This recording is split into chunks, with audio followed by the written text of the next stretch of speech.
জুলাই শহীদ আবু সাঈদের মৃত্যুকে ঘিরে ঘটে যায় এক ভয়ঙ্কর ঘটনা, যে ঘটনা আমাদের চোখের সামনে আগে কখনো আসেনি।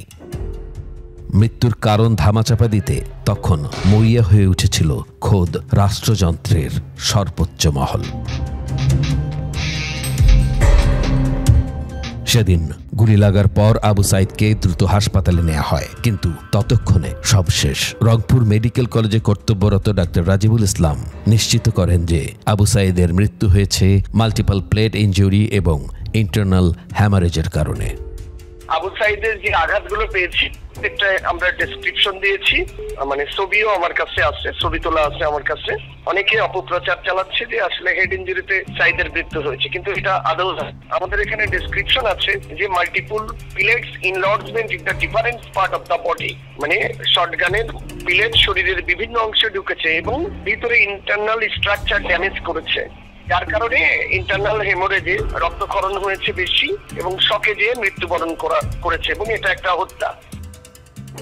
কিন্তু এই সত্য প্রকাশ যেন রাষ্ট্রের উচ্চ মহলের কপালে দুশ্চিন্তার ভাঁজ হয়ে ফুটে ওঠে। প্রশাসন বুঝে গিয়েছিল সঠিক রিপোর্ট প্রকাশ পেলে বিপদ সুনিশ্চিত।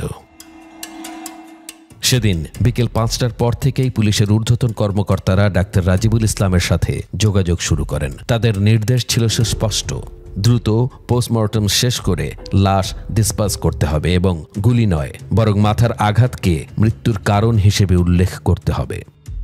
তারা আমাকে বলে যে দ্রুত পোস্টমর্টমটা করে দিয়ে যেন আমি লাশটা ডিসপাস করে দিই, এবং এটাও বলে যে সাঈদের মাথায় কিন্তু আঘাত হয়েছে, এটাকে আপনি ফোকাস করবেন বেশি। শুধু পুলিশ নয়, ক্ষমতার অদৃশ্য হাতও সক্রিয় হয়ে ওঠে একই সময়। রাজীবকে 5 বার রিপোর্ট পুনরায় লিখতে বাধ্য করা হয়, কারণ সেগুলো পুলিশের মন মতো হচ্ছিল না। এমনকি শেখ হাসিনার গোয়েন্দা সংস্থার প্রধানও এই মেডিকেল রিপোর্টটি সংগ্রহ করার চেষ্টা করছিল। রিপোর্ট আমাকে 5 বার লিখতে হয়েছে। প্রতিবার রিপোর্ট লিখি, জমা দিতে যাই, পুলিশের মনোপুত হয় না। খোদ শেখ হাসিনা নিজেই দাবি করেন যে আবু সাঈদ গুলিতে মারা যাননি। ডক্টর রাজিবুলকে প্রলুব্ধ করার জন্য নানা লোভনীয় প্রস্তাব দেয়া হয়, কিন্তু তিনি সমস্ত প্রস্তাব প্রত্যাখ্যান করেন। আমাকে আসলে অফার করা হয়েছিল যে তোমার 2 সপ্তাহ ছুটি দিয়ে দিচ্ছি, তুমি আমাদের মনোমতো রিপোর্টটা দাও, থাইল্যান্ডে ট্যুর করো, ফ্যামিলি নিয়ে কক্সবাজারে 7 দিন থেকে আসো, কিন্তু আমি সবগুলোই রিফিউজ করছি।